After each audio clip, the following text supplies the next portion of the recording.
Hello student, मैं doctor Archana Singh, diet प्रवक्ता, जिला शिक्षा एवं प्रशिक्षण संस्थान फिरोज़ाबाद। मैं आज के ऑनलाइन क्लास में आप सभी लोगों का स्वागत करती हूँ तथा कला शिक्षण विषय के अंतर्गत आज मैं भारत के प्रसिद्ध कलाकार राजा रवि वर्मा के बारे में आप सभी को बताऊँगी। आप लोगों में से बहुत लोग इस प्रसिद्ध चित्रकार के बारे में जानते भी होंगे। राजा रवि वर्मा एकमात्र ऐसे भारतीय चित्रकार थे जिनकी चित्रण तकनीकी तो यूरोपियन शैली में थी, लेकिन विषय वस्तु पूर्णतः भारतीय थे। तो आइए इस प्रसिद्ध चित्रकार के कलाकर्म, कला यात्रा, चित्रण तकनीकी, विषय वस्तु तथा कला यात्रा के दौरान इनके जीवन में आए उतार चढ़ाव के बारे में चर्चा करें। तो चलिए शुरू करते हैं। राजा रवि वर्मा। भारतीय चित्रकला के क्षितिज पर राजा रवि वर्मा का उदय ऐसे समय में हुआ था जब एशिया महाद्वीप के प्रायः सभी भागों की कला परंपरा नाजुक दौर से गुजर रही थी। ब्रितानी शासकों की अपेक्षा तथा अन्य ऐतिहासिक एवं राजनीतिक कारणों से राजघरानों में पल्लवित तथा विकसित लघु चित्रकला प्रायः दम तोड़ चुकी थी। चारों ओर पश्चिमी प्रभाव की एक मिश्रित शैली का प्रभुत्व बढ़ रहा था। श्रेष्ठ भारतीय कला परंपरा के इस हास्योन्मुख काल में कलादक्ष परिश्रमशील चित्रकार राजा रवि वर्मा ने भारतीय धार्मिक, पौराणिक तथा ऐतिहासिक कथाओं पर आधारित चित्र बनाकर दर्शकों व कला प्रेमियों पर अपनी आकर्षक एवं मनोरम कला की गहरी छाप छोड़ी। उन्होंने भारतीय केरल के किलीमानूर राजघराने की संस्कृति एवं कलात्मक अभिरुचि को विकसित भी किया तथा अपनी अभिराम रंग योजना के माध्यम से अनेक जीवंत चित्रों का सृजन किया। 29 अप्रैल सन 1848 को केरल के एक गांव किलीमानूर में जन्मे रवि वर्मा एक ऐसे राज परिवार से संबंध थे जिनके त्रावणकोर राजघराने के निकट के संबंध थे। उनकी शिक्षा दीक्षा त्रिवेंद्रम के राज कलाकार तंजौर शैली के सुप्रसिद्ध चित्रकार आलागिरी नायडू के निर्देशन में हुई।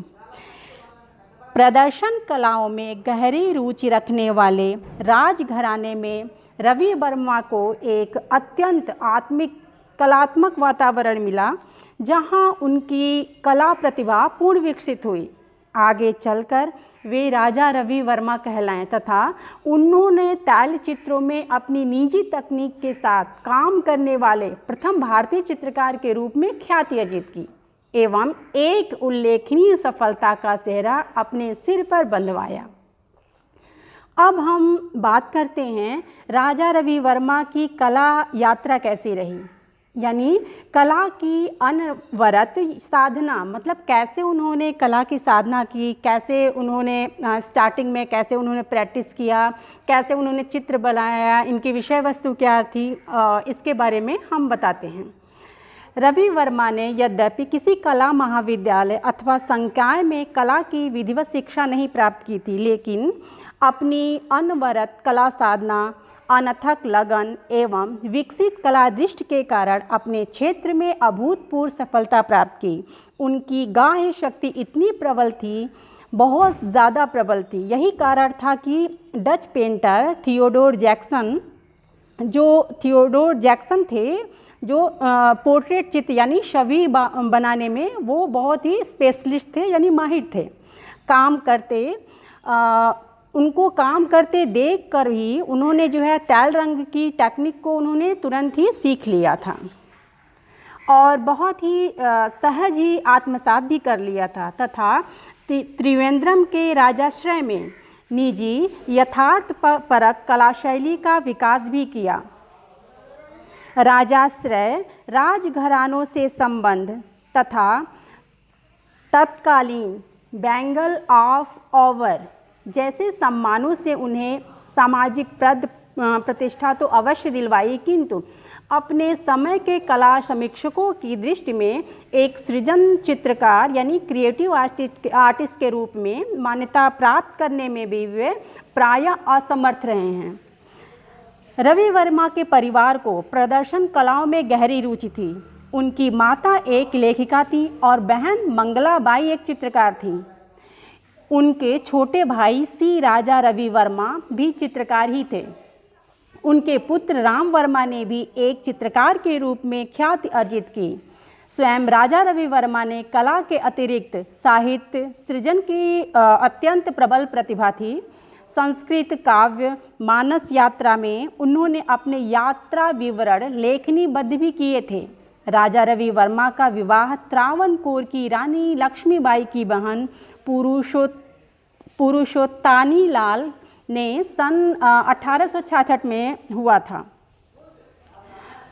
अब हम बात करते हैं संरक्षण और सम्मान का सुखद संयोग, यानी किस प्रकार राजा रवि वर्मा को कला की दृष्टि से संरक्षण भी प्राप्त हुआ और सम्मान भी प्राप्त हुआ। ये सारी चीज़ें जो है कला कर्म के दौरान ही उनको ये सारी चीज़ें प्राप्त हुई, इसके बारे में हम बात करते हैं। यह एक सुखद संयोग था कि राजा रवि वर्मा को एक ओर राज परिवार का संरक्षण एवं प्रोत्साहन प्राप्त हुआ, तो दूसरी ओर उन्हें युवावस्था में ही अनेक सम्मानजनक पुरस्कार तथा देश विदेश में अपने कला को प्रदर्शित करने के अवसर भी प्राप्त हुए।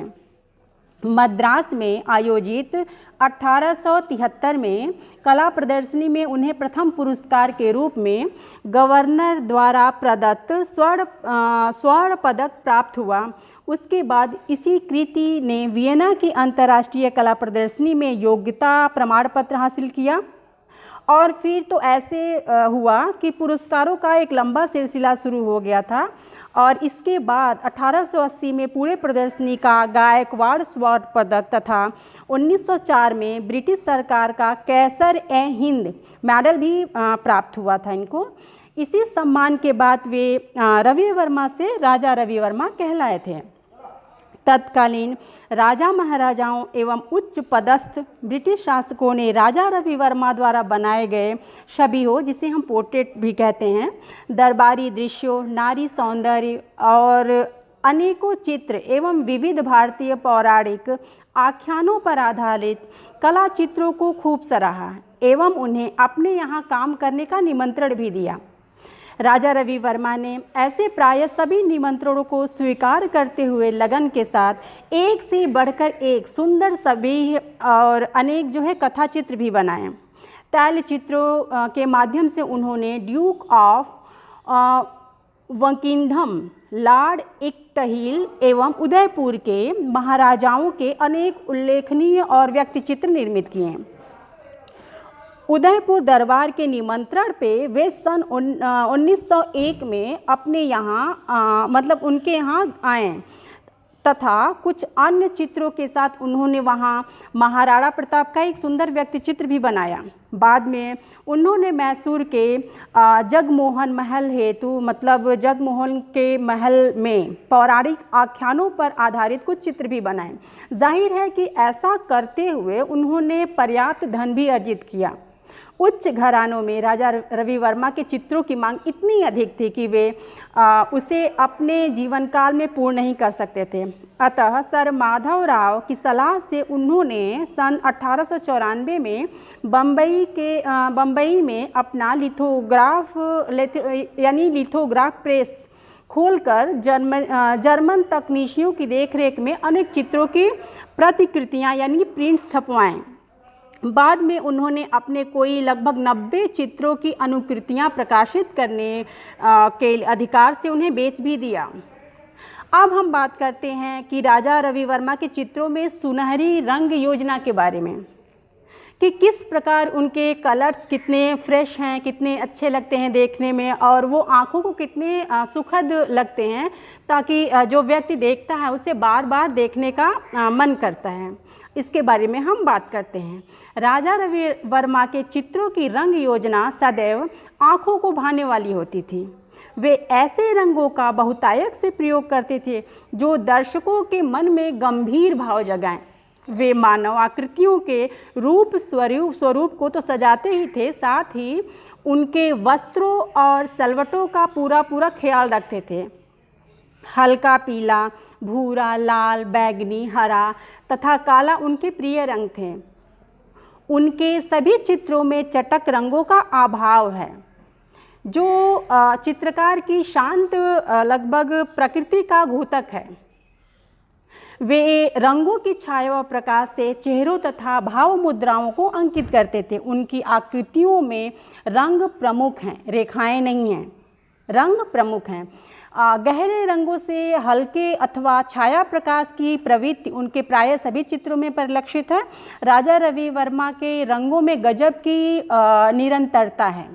उनके प्रमुख चित्रों के शीर्षक जो मैं आपको बता रही हूँ, जैसे कि बहुत सारे उन्होंने चित्र बनाए, तो प्रमुख चित्रों में श्री कृष्ण बलराम हैं, सागर का गर्वदमन, सीताहरण, भीष्म प्रतिज्ञा, दरिद्रता, नल दमयंती, मंदोदरी, इंद्रजीत विजय, द्रौपदी, सरस्वती श्रृंगार, मेनका महेंद्र, हंस और महिला, गंगा शांतनु, दुर्योधन द्रौपदी, शांतिदूत श्री कृष्ण, माँ और शिशु, चांदनी रात में नारी, हंसदूत और बहुत सारी इन्होंने चित्र बनाए, जैसे कि कुलीन महिलाएं, सागर जलाशय और रावण और जटायु, मंदिर में भिक्षादान, उदयपुर का किला। ये सारे उनके जो है चित्र हैं, उनके नाम हैं, जैसे हरिश्चंद्र, शकुंतला, मैसूर दरबार, त्रावणकोर नरेश, नंद और देवकी और साधु और मेनका। बहुत सारे उन्होंने चित्र बनाए, असंख्य चित्र बनाए।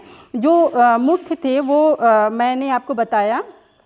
और जैसे कि इसके अलावा भी महिला और दर पर, वामन अवतार तथा भारतीय ऐतिहासिक पौराणिक घटनाओं पर अनेक सुंदर चित्र राजा रवि वर्मा ने बनाए। साथ ही इसके साथ साथ जो है तत्कालीन राजा महाराजाओं के अनेक छवि यानी व्यक्ति चित्र भी उन्होंने बनाए। इसके बाद हम बात करते हैं इनके यात्रा अनुभव के चित्र, जैसे कि वो ट्रैवल करते थे या सफ़र करते थे या एक से दूसरे स्थान पे जाते थे, तो उस दौरान इनके बनाए गए जो यात्रा अनुभव के चित्र हैं वो कैसे हैं, इसके बारे में मैं बताऊंगी। राजा रवि वर्मा ने अपने चित्रों में वातावरण के निर्माण, प्राचीन धार्मिक कथा, प्रसंगों की प्रामाणिकता एवं तत्कालीन रहन सहन, पहनावे आदि के अध्ययन स्वरूप राजस्थान, दिल्ली, कलकत्ता, नाभा, लाहौर, तंजौर, मायावरम तथा श्रीरंगम के तीर्थ स्थानों की यात्रा की थी तथा विभिन्न स्थानों के चित्रकारों से संपर्क भी स्थापित किया था। अनेक स्थानों पे वे रेल सुविधा उपलब्ध न होने के बावजूद भी गए थे। अपने यात्रा अनुभवों को जब उन्होंने चित्रों के रूप में प्रस्तुत किया, तब भी उन पर तत्कालीन संपन्न एवं सामर्थ्य परिवारों की इच्छा ही हावी रही। यह निश्चय ही खेदजनक बात है कि राजा रवि वर्मा अपनी कला को राज दरबारों, राजघरानों और जमींदारों तथा जमींदारियों की जो हवेलियां थीं उससे जो है बाहर नहीं ले जा सकें। जनसाधारण तब न तो उनकी कला से परिचित हो सकता था और न ही प्रेरित, यानी उनकी कला जो है जनसाधारण तक नहीं पहुंच पाई थी, क्योंकि उनका ज़्यादातर चित्र जो है हवेलियों के इर्द गिर्द ही जो है चलते रहें। इसलिए वो कला जो है जब उन्होंने लिथोग्राफ प्रेस की स्थापना करके और प्रिंट्स निकाले, तब वो जन जन तक उनकी कला पहुंची थी। अब हम बात करते हैं काव्यात्मक गुणों के अभाव। किस प्रकार राजा रवि वर्मा के चित्रों में काव्यात्मक गुणों का अभाव दिखाई देता है, इसके बारे में बात करते हैं।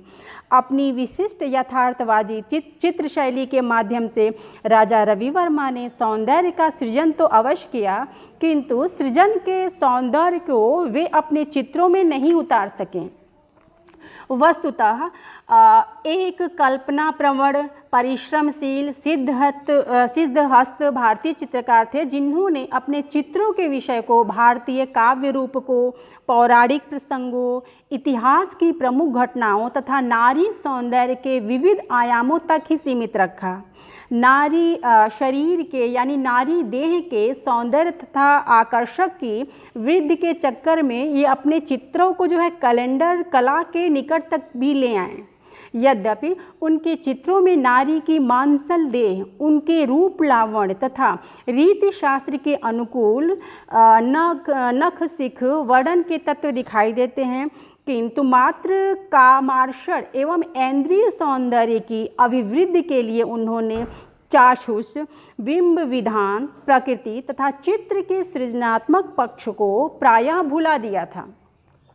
राजा रवि वर्मा ने अपने आकृतियों में मंचीय परिधानों, नाटकीय मुद्राओं एवं मनोदशाओं का तो ध्यान अवश्य रखा, किंतु भाव प्रवणता, विचार गांभीर्य तथा रचनात्मक दृष्टिकोण नहीं अपनाया। यही कारण है कि उनके चित्रों में समसामयिकता, कला संचेतना तथा विवेक सम्मत मानवीय संवेदना का प्रायः अभाव रहा है।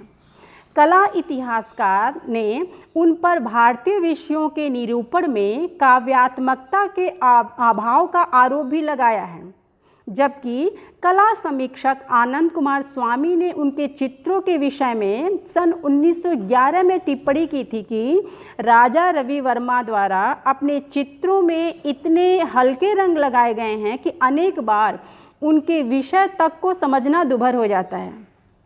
उनके सभी चित्र अपनी अवधारणाओं में भावुकतापूर्ण रेखांकन की दृष्टि से कमजोर तथा रंग प्रयोग के मामले में निराशाजनक हैं।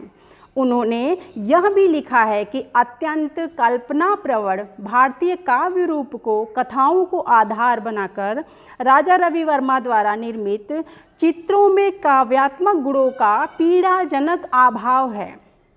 राजा रवि वर्मा के रचना काल में भी लोग इस बात को लेकर उनकी आलोचना करते रहे कि संपन्न एवं समर्थ होने के बावजूद राजा रवि वर्मा ने कलात्मक वातावरण के निर्माण तथा कला जगत के उन्नति के लिए कुछ रचनात्मक कार्य नहीं किया।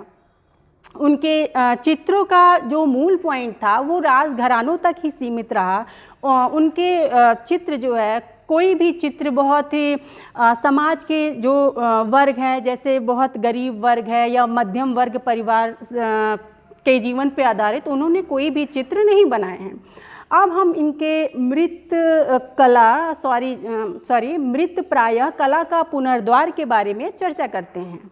जो भी हो, कला समीक्षकों के आलोचना के बावजूद यह कहना युक्त संगत होता है कि राजा रवि वर्मा ने अपने उत्कृष्ट कलाकृतियों के माध्यम से भारतीय ऐतिहासिक तथा पौराणिक अनुभूतियों को जीवंत बनाया, धार्मिक एवं पारंपरिक कथाओं को पुनः स्थापित किया तथा अपने परिश्रम तथा कौशल द्वारा ब्रितानी शासक के अनेक परोक्ष नियंत्रणों के उपरांत भी प्रायः भारतीय कला के पुनर्द्वार का भागीरथ प्रयास किया।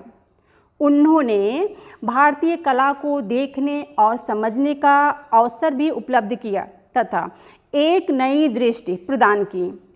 यद्यपि उनके जीवन काल में वे अपने कला कर्म को सार्वजनिक या सामाजिक नहीं कर पाए थे, उनके सार्वजनिक होने का एक विशुद्ध भूमिका उन्होंने तैयार की थी। उन्होंने अपनी कला में मानवीय रंग शास्त्र के अनेक नए आयाम जोड़े या नए अध्याय जोड़े, प्रच्छन्न रूप में ही सही, लेकिन हमारे दैनिक जीवन के अनेक अंतर्विरोधों को उन्होंने अपने चित्रों में उजागर किया। राजा रवि वर्मा की कला आद्यंत एक रोमांटिक कला रही है, किंतु उनका दृश्यात्मक कथन इतना प्रबल रहा है कि इनके चित्रों में राजसी भव्यता, ऐतिहासिक मिथक एवं आख्यानों के प्रसंगों के साथ साथ तत्कालीन सामाजिक जीवन की विसंगतियों को भी जीवंत अभिव्यक्ति मिली है। राजा रवि वर्मा के चित्रों को आज हम बड़ौदा के लक्ष्मी विलास महल और फतेहपुर संग्रहालय और मैसूर जगमोहन महल और मद्रास संग्रहालय, राष्ट्रीय आधुनिक कला संग्रहालय, इसके अतिरिक्त जो है जयपुर के राजमहल या फिर जो है मैसूर के राजमहल और सालारजंग संग्रहालय हैदराबाद और चित्रशाला त्रिवेंद्रम तथा केरल के राज महाराजाओं के अनेक निजी संग्रहों या उनके भवनों या महलों तथा हवेलियों में देख सकते हैं। 2 अक्टूबर 1906 को कला कर्म करते हुए त्रिवेंद्रम के निकट त्रिवेंद्र के निकट ही जो है राजा रवि वर्मा दिवंगत हुए और भारतीय चित्रकला के इतिहास में पितामह कहने वाले या पितामह कहलाने वाले राजा रवि वर्मा के योगदान को हम कभी नहीं भुला पाएंगे। उनकी चित्र संपदा अनेक युगों युगों तक नई पीढ़ी का मार्गदर्शन करती रहेगी। अभी आप लोगों के समक्ष मैंने राजा रवि वर्मा की कला यात्रा, जीवन परिचय, उनकी तकनीकी विशेषज्ञता और आदि के बारे में चर्चा की है। अब इसके बाद हम जो है नेक्स्ट वीडियो में किसी और टॉपिक को लेकर चर्चा करेंगे और तब तक के लिए धन्यवाद।